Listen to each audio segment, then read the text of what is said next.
Hello everyone. ಇವತ್ತು ಅವರೆಕಾಳು ಉಪ್ಪಿಟ್ಟು ಹೇಗೆ ಮಾಡೋದಂತ ನೋಡೋಣ. ಉಪ್ಪಿಟ್ಟು ಅಂದರೆ ಆ್ಯಕ್ಚುಲಿ ಯಾರಿಗೂ ಜಾಸ್ತಿ ಇಷ್ಟ ಇರಲ್ಲ, ತಿನ್ನಂಗೆ ಅನಿಸಲ್ಲ. ಬಟ್ ಈ ಉಪ್ಪಿಟ್ಟು ತಿಂದಮೇಲೆ ನೀವು ಹಾಗೆ ಹೇಳಲ್ಲ, ಬ್ರೇಕ್ಫಾಸ್ಟ್ಗೆ ತುಂಬ ಚೆನ್ನಾಗಿರುತ್ತೆ. ಒಂದು ಸಲ ಟ್ರೈ ಮಾಡಿ. ನಾನು ಸೂಜಿ ರವೆ ತೊಗೊಂಡಿದ್ದೀನಿ, ಉಪ್ಪಿಟ್ಟಿನ ರವೆ. ಸ್ವಲ್ಪ ಉಪ್ಪಿಟ್ಟಿನ ರವೆ ಹಾಕ್ಕೊಂಡು ಎಣ್ಣೆ ಹಾಕಿಬಿಟ್ಟು ಹುರಿತಾ ಇದ್ದೀನಿ. ಆ್ಯಕ್ಚುಲಿ ಇದನ್ನು ನೀವು ನಾರ್ಮಲ್ ರವೆನ ತಂದಿಟ್ಟಿರ್ತೀರ ಅಲ್ವಾ, ಬೇಗ ಹುಳ ಆಗಿಬಿಡುತ್ತೆ. ಅದನ್ನು ಒಂದು ಬಾಣಲೆಗೆ ಹಾಕಿಬಿಟ್ಟು ಬಿಸಿ ಮಾಡಿ, ಎಣ್ಣೆ ಹಾಕದೆ ಹಾಗೆ ಬಿಸಿ ಮಾಡಿ ತೆಗೆದಿಟ್ರೆ ಯಾವುದೇ ರೀತಿ ಹುಳ ಆಗಲ್ಲ. ಎಷ್ಟು ದಿನ ಬೇಕಿದ್ದರೂ ಸ್ಟೋರ್ ಮಾಡಿ ಇಟ್ಕೋಬೋದು. ಹಾಗೆ ಇಲ್ಲಿ ನಾನು ಒಗ್ಗರಣೆಗೆ ತರಕಾರಿನ ಹೆಚ್ಚಿಟ್ಕೊಂಡಿದ್ದೀನಿ. ಕರಿಬೇವು, ಕೊತ್ತಂಬರಿ, ಮೆಣಸಿನ್ಕಾಯಿ, ಹಸಿಮೆಣಸಿನ್ಕಾಯಿ, ಈರುಳ್ಳಿ, ಟೊಮ್ಯಾಟೊ, ಹಾಗೆ ಉದ್ದಿನಬೇಳೆ, ಕಡಲೆಬೇಳೆ, ಉಪ್ಪು, ಸಾಸಿವೆ, ಜೀರಿಗೆ ಎಲ್ಲ ಇಟ್ಕೊಳ್ಳಿ. ಆ್ಯಂಡ್ ಸ್ವಲ್ಪ ಬೆಲ್ಲ, ನಿಂಬೆಹಣ್ಣು ಹಾಕ್ತಾಯಿದ್ದೀನಿ. ಆ್ಯಂಡ್ ಅದ್ರ ಜೊತೆಗೆ ಅವರೆಕಾಳು. ಅವರೆಕಾಳು ಉಪ್ಪಿಟ್ಟಲ್ವ, ಅದಕ್ಕೋಸ್ಕರ. ಈಗ ರವೆನ ಬ್ರೌನಿಷ್ ಕಲರ್ ಬರೋವರೆಗೂ ಸ್ವಲ್ಪ ಹುರ್ಕೋಬೇಕು. ಜಾಸ್ತಿ ಹುರಿಬೇಡಿ, ಲೋ ಫ್ಲೇಮಲ್ಲಿ ಇಟ್ಕೊಂಡು ಬಿಸಿ ಮಾಡ್ಕೋಬೇಕು. ಈಗ ಒಗ್ಗರಣೆಗೆ ಸಪ್ರೇಟ್ ಒಂದು ಬಾಣಲೆಯಲ್ಲಿ ಎಣ್ಣೆ ಕಾಯಕ್ಕಿಟ್ಟಿದ್ದೀನಿ. ಎಣ್ಣೆ ಕಾದ್ಮೇಲೆ ಸಾಸಿವೆ, ಜೀರಿಗೆ ಹಾಕ್ತಾಯಿದ್ದೀನಿ. ಹಾಕಿದ್ಮೇಲೆ ಕಡಲೆಬೇಳೆ, ಉದ್ದಿನಬೇಳೆ ಹಾಕ್ಕೊಂಡು ಸ್ವಲ್ಪ ಬಿಸಿ ಮಾಡ್ಕೋಬೇಕು, ಫ್ರೈ ಆಗಬೇಕು. ಅದಾದಮೇಲೆ ಕೊತ್ತಂಬರಿ, ಕರಿಬೇವು, ಮೆಣಸಿನ್ಕಾಯಿ, ಹಾಗೆ ಈರುಳ್ಳಿ ಮತ್ತು ಟೊಮ್ಯಾಟೊ. ಟೊಮ್ಯಾಟೊನ ಸ್ವಲ್ಪ ಈರುಳ್ಳಿ ಎಲ್ಲ ಫ್ರೈ ಆದಮೇಲೆ ಲೇಟಾಗಿ ಹಾಕ್ಕೋಬೇಕು. ಇದನ್ನು ನಾವು ಚಿಕ್ಕವರಿದ್ದಾಗ ಕಾಂಕ್ರೀಟ್ ಅಂತ ಕರಿತಾ ಇದ್ವಿ. ಇದು ತುಂಬ ಸಿಂಪಲ್ ಡಿಶ್ ಆ್ಯಂಡ್ ಕ್ವಿಕ್ಕಾಗಿ ಮಾಡ್ಬೋದು and very easy to prepare ಅಂತ ಹೇಳ್ಬೋದು. ಉಪ್ಪಿಟ್ಟನ್ನು ನಾವು ಬೇರೆ ಬೇರೆ ಹೆಸರಲ್ಲಿ ಕರಿಬಹುದಾಗಿದೆ. ಇದು ಭಾರತದಲ್ಲೇ ಆ್ಯಕ್ಚುಲಿ ಹುಟ್ಕೊಂಡಿದ್ದು. ಕೇರಳ, ಆಂಧ್ರ ಪ್ರದೇಶ್, ತಮಿಳುನಾಡು, ಕರ್ನಾಟಕ, ಮಹಾರಾಷ್ಟ್ರ ಇಲ್ಲೆಲ್ಲ ಜಾಸ್ತಿ ಯೂಸ್ ಮಾಡ್ತಾರೆ ಆಲ್ಮೋಸ್ಟ್. ಗುಜರಾತಿಯಲ್ಲಿ ಉಪ್ಮಾ ಅಂತ ಕರೀತಾರೆ. ಕನ್ನಡದವರು ಉಪ್ಪಿಟ್ಟು ಅಂತಾರೆ, ಹಾಗೆ ಖಾರ ಬಾತ್ ಅಂತ ಕೂಡ ಹೇಳ್ತಾರೆ. ಮಲಯಾಳಮಲ್ಲಿ ಉಪ್ಪು ಮಾವು ಅಂತ ಕರೀತಾರೆ. ಹಾಗೆ ತೆಲುಗುವಲ್ಲಿ ಉಪ್ಪಿಂಡಿ ಅಂತಾರೆ. ಮರಾಠಿಯವರು ಸಾಂಜಾ ಅಂತಾರೆ.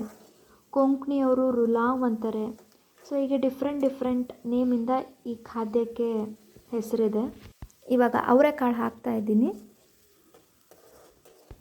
ಹಾಕಿಬಿಟ್ಟು ಸ್ವಲ್ಪ ಬಾಡಿಸ್ಕೊಂಡು ಫ್ರೈ ಆದಮೇಲೆ ಸ್ವಲ್ಪ ಉಪ್ಪು ಹಾಕ್ತೀನಿ. ಆಮೇಲೆ ನೀರು ಹಾಕ್ಕೋಬೇಕು. ನೀರನ್ನ ನೀವು ಎಷ್ಟು ಪ್ರಮಾಣ ಬೇಕು, ಉಪ್ಪಿಟ್ಟು ಎಷ್ಟಿದೆ ಅನ್ನೋದನ್ನು ನೋಡಿಬಿಟ್ಟು ಹಾಕಬೇಕಾಗತ್ತೆ, ಒಂದು ಅಂದಾಜು ಮೇಲೆ. ಇವಾಗ ಅಳತೆ ಅಂತ ಹೇಳೋಕ್ಕಾಗಲ್ಲ, ಯಾಕಂದರೆ ಒಂದೊಂದು ರವೆ ಬಂದುಬಿಟ್ಟು ಜಾಸ್ತಿ ನೀರು ಹಿಡಿಯುತ್ತೆ, ಕೆಲವೊಂದು ಸಣ್ಣ ರವೆ ಬಂದುಬಿಟ್ಟು ಜಾಸ್ತಿ ನೀರು ಹಿಡಿಯೋದಿಲ್ಲ. ಹಾಗಾಗಿ ನೋಡಿಕೊಂಡು ಹಾಕ್ಕೋಬೇಕಾಗತ್ತೆ. ನೀರು ನೀಟಾಗಿ ಹಾಕಿಬಿಟ್ಟು ಕುದಿಬೇಕು. ಅದು ಚೆನ್ನಾಗಿ ಕುದ್ದರೆ ತರಕಾರಿ ಎಲ್ಲ ತುಂಬ ಹಣ್ಣಾಗಿ ಬೆಂದಿರುತ್ತೆ ಆ್ಯಂಡ್ ಅವರೆಕಾಳು ಕೂಡ ಬೇಯುತ್ತೆ. ಹಾಗೆ ಬೆಲ್ಲ ಹಾಕ್ತೀನಿ. ಬೆಲ್ಲ ಬಂದುಬಿಟ್ಟು ಟೇಸ್ಟ್ಗೆ.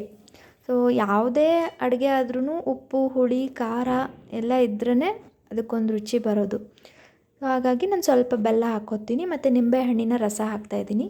ಹುಳಿಯಾಗಿದ್ದರೆ ಟೇಸ್ಟ್ ಇರುತ್ತೆ ಅಂತ. ಇವಾಗ ಈ ರಸನ ಕುದಿಯೋಕ್ಕೆ ಬಿಡೋಣ, ಚೆನ್ನಾಗಿ ಕುದೀಲಿ. ಮೇಲ್ಗಡೆ ಒಂದು ಪ್ಲೇಟ್ ಅಥವಾ ಏನಾದರೂ ದೊಡ್ಡದು ಪಾತ್ರೆಗೆ ಅಡ್ಜಸ್ಟ್ ಆಗೋವಂಥದ್ದನ್ನು ಮುಚ್ಚಬೇಕು, ಯಾಕಂದರೆ ಬೇಗನೆ ಕುದಿಯುತ್ತೆ ಅಂತ, ಒಳಗಡೆ ಹಬೆ ಇರುತ್ತಲ್ವ, ಹಾಗಾಗಿ. ಕ್ಲೋಸ್ ಮಾಡ್ತಾಯಿದ್ದೀನಿ. ಸ್ವಲ್ಪ ಹೊತ್ತು ಬೇಯಲಿ. ಇವಾಗ ಆಲ್ಮೋಸ್ಟ್ ಬೆಂದಿರುತ್ತೆ. ನೀಟಾಗಿ ಕೈ ಆಡಿಸ್ಕೊಂಡು ರುಚಿ ನೋಡ್ತಾ ಇದ್ದರೆ ಒಂದು ಸಲ ಟೇಸ್ಟ್ ಮಾಡಿ, ಉಪ್ಪು ಖಾರ ಎಲ್ಲ ಕರೆಕ್ಟಾಗಿ ಆಗಿದೆನಾ ಅಂತ. ನೆಕ್ಸ್ಟು ರವೆನ ಹಾಕ್ಕೋಬೇಕು. ಇದು ಫುಲ್ಲು ನೀಟಾಗಿ ಕುದೀತಿರುತ್ತಲ್ವ, ಆ ಟೈಮಲ್ಲಿ ಲೋ ಫ್ಲೇಮ್ ಮಾಡಿಕೊಂಡು ರವೆನ ಹಾಕ್ಕೊಳ್ಳಿ, ಇಲ್ಲಾಂದರೆ ಹೊತ್ತುಕೊಂಡು ಬಿಡುತ್ತೆ. ರವೆ ಹಾಕಿಬಿಟ್ಟು ನೀಟಾಗಿ ಕೈ ಆಡಿಸಿ, ಅದು ಚೆನ್ನಾಗಿ ಅದು ರವೆ ನೀರು ಎರಡೂ ಹೊಂದ್ಕೋಬೇಕು. ಅಲ್ಲಿವರೆಗೂ ಸ್ವಲ್ಪ ಸಣ್ಣಾಗಿ ಉರಿ ಇಟ್ಕೊಂಡು ಬೇಯಿಸ್ಕೋಬೇಕು.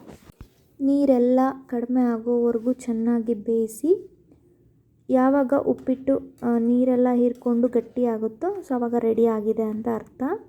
ಒಂದು ಸ್ವಲ್ಪ ಹೊತ್ತು ಕ್ಲೋಸ್ ಮಾಡ್ಕೊಳ್ಳಿ ಪ್ಲೇಟ್ನ, ಆವಾಗ ಬೇಗನೆ ಆಗುತ್ತೆ. ನಾವು ಉತ್ತರ ಕರ್ನಾಟಕದಲ್ಲೆಲ್ಲ ಈ ಸೂಜಿ ರವೆ ಯೂಸ್ ಮಾಡಲ್ಲ, ಗೋಧಿ ಇರುತ್ತಲ್ವ, ಆ ಗೋಧಿಯಿಂದನೇ ರವೆ ಓಡಿಸಿರ್ತೀವಿ.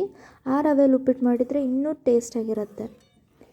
ಈಗ ಉಪ್ಪಿಟ್ಟು ರೆಡಿ ಆಗಿದೆ, ನೋಡ್ತಾ ಇದ್ದೀರಾ. ನೋಡಿದರೆ ತಿನ್ನಬೇಕು ಅಂತ ಅನ್ನಿಸ್ತಿಲ್ಲ ಅನಿಸುತ್ತೆ, ಬಟ್ ಟೇಸ್ಟ್ ಮಾಡಿ ತುಂಬ ಚೆನ್ನಾಗಿರುತ್ತೆ. ಇದನ್ನ ಬರೀ ಉಪ್ಪಿಟ್ಟು ಜೊತೆ ಹಾಗೆ ತಿನ್ನೋಕ್ಕೆ ಇಷ್ಟ ಆಗಲ್ಲ. ಸ್ವಲ್ಪ ಮಂಡಕ್ಕಿ, ಚುರುಮುರಿ ಅಥವಾ ಉಪ್ಪಿನಕಾಯಿ, ಇಲ್ಲ ಮಿಕ್ಸ್ಚರು ಅಥವಾ ಪುಡಿ ಚಟ್ನಿ ಅಂತೀವಿ ನಾವು, ಪುಟಾಣಿ ಚಟ್ನಿ, ಹಾಗೆ ಬಿಸಿ ಉಪ್ಪಿಟ್ಟಲ್ಲಿ ಮೇಲೆ ತುಪ್ಪ ಹಾಕ್ಕೊಂಡು ತಿಂತಾಯಿದ್ರೆ ತುಂಬ ಟೇಸ್ಟ್ ಇರುತ್ತೆ. ಟ್ರೈ ಮಾಡಿ. ಹಾಗೆ ಈ ರೆಸಿಪಿ ನಿಮಗೆ ಇಷ್ಟ ಆಗಿದ್ದರೆ ಪ್ಲೀಸ್ ಲೈಕ್ ಮಾಡಿ, ಸಬ್ಸ್ಕ್ರೈಬ್ ಮಾಡಿ ಆ್ಯಂಡ್ ಕಮೆಂಟ್ ಮಾಡಿ. ಆ್ಯಂಡ್ ಇನ್ನೂ ಹೆಚ್ಚು ಹೆಚ್ಚು ರೆಸಿಪೀಸ್ನ ನಿಮ್ಮ ಮುಂದೆ ತರೋಕ್ಕೆ ಟ್ರೈ ಮಾಡ್ತೀನಿ. Thank you so much.